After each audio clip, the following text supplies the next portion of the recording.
O ministro da Justiça e Segurança Pública, Sérgio Moro, diz que o país não cresce se houver corrupção. Em entrevista exclusiva, Moro afirmou que muitas empresas demoraram a aderir aos acordos de leniência porque não queriam admitir os crimes cometidos. O Jornal da Record conversa com o ministro da Justiça e Segurança Pública, Sérgio Moro. Ministro, obrigado por nos receber. O Sistema Nacional de Segurança Pública tem apresentado queda em todos os crimes. Quais ações específicas da sua administração têm contribuído para essa queda? Ações muito concretas. Por exemplo, nós intensificamos a política de transferência de lideranças criminosas, dessas grandes organizações criminosas, para presídios federais. E nós mudamos também a política de visitas nesses estabelecimentos. Então, hoje, para alguém transferido para um presídio federal, é muito difícil que essa liderança possa transmitir ordens de cometimento de crimes para os seus subordinados lá fora. Ministro, vamos falar um pouquinho de Lava Jato. A Petrobras se desculpou recentemente com 2.000 funcionários que teriam sido investigados sob muito rigor, funcionários descobertos depois, inocentes. Não houve um exagero da Operação Lava Jato, na sua opinião?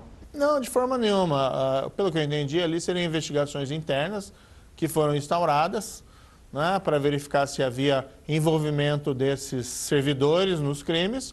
E a Petrobras, depois de realizar a investigação interna, conclui que não havia. Então, isso não é algo atribuído às investigações policiais ou do Ministério Público ou da Justiça. É algo absolutamente interno. Mas há uma crítica de que a Lava Jato, em vez de apenas punir os corruptos, destruiu empresas. O presidente do Supremo, Dias Toffoli, deu uma declaração nesse sentido recentemente. O senhor concorda com essa crítica? O que havia era um esquema gigantesco de corrupção. Era quase uma regra automática. Você tem um contrato, tem que pagar o suborno.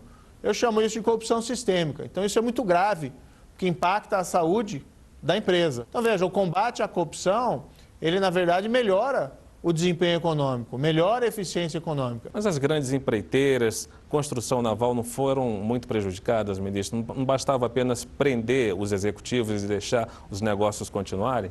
Veja, para todas essas empresas, foi dada a abertura da realização de acordos de leniência. Então, todas as empresas que quiseram corrigir os seus erros, que quiseram abandonar a prática de crimes, revelar os seus crimes e pagar indenizações, todas elas tiveram oportunidade de realizar esses acordos com o Ministério Público, com a AGU, com a CGU.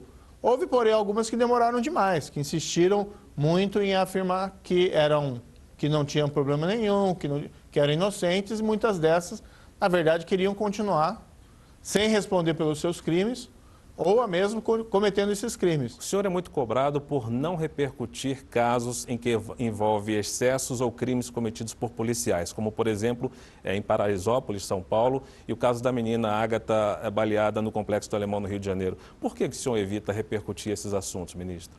Olha, eu até fiz comentários sobre eles, pontuais.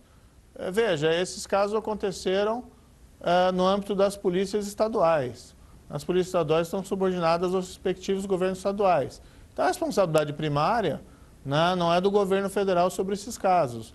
E são incidentes que não desmerecem, né, a qualidade, a dedicação e o sacrifício dos nossos policiais, militares, civis, dos estados.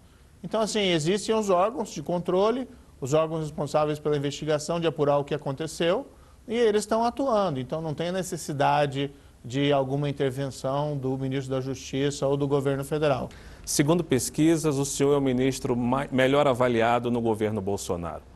Quais são os seus planos, ministros, daqui para frente? O senhor pretende permanecer no ministério? O senhor pretende concorrer a uma chapa, à presidência da República, por exemplo? Eu sei que o senhor vai dizer que é cedo ainda, mas hoje, qual seria a maior probabilidade? Veja, eu falei isso publicamente diversas vezes. Eu não tenho pretensões eleitorais e nem tenho um perfil político partidário.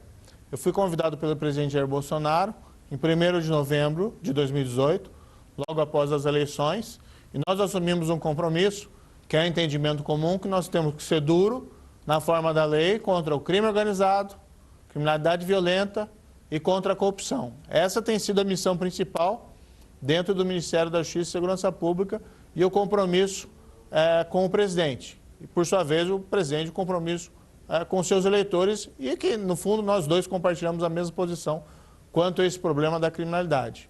Então, só isso já é uma tarefa suficiente para me ocupar aqui dentro do governo federal, dentro do Ministério. Não tem nenhuma intenção de concorrer à presidência ou coisa parecida, né? Existe um presidente, que é o presidente Jair Bolsonaro, ele é um provável candidato à reeleição e, como ministro, até por uma questão de lealdade, mas também estou no governo, a perspectiva é de apoiar o presidente da República. Ok, ministro, obrigado pela sua participação aqui no Jornal da Record. Muito obrigado, eu que agradeço.